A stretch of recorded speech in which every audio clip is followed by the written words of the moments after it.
Hello పిల్లలు, ఈరోజు నేను మీకు చెప్పబోయే కథ రెక్కల ఏనుగు. ఒకానొక ఊరిలో సాంబయ్య సుబ్బయ్య ఇద్దరూ ఒక తోటలో తోటమాలిగా పనిచేసేవారు.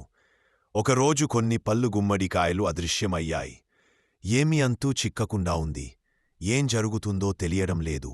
సాంబయ్య సుబ్బయ్య ఇద్దరూ మాట్లాడుకుని ఇక్కడే ఉండి ఎలాగైనా కనుక్కోవాలి అని మెల్లగా ఇద్దరూ ఒక చిన్న కునుకు తీశారు.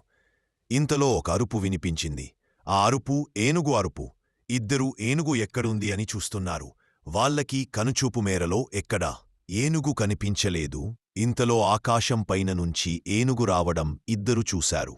సాంబయ్య సుబ్బయ్య ఏనుగుకి ఆమడ దూరంలో ఉండి ఏం చేస్తుందో చూస్తున్నారు. అక్కడ ఆకులు పళ్ళు గుమ్మడికాయలు అన్నీ తినేసి ఆకాశంలోకి ఎగరడానికి సిద్ధంగా ఉంది.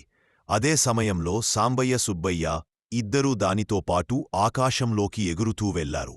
అలా వెళ్లుతూ మాట్లాడుకుంటూ వెళ్లారు.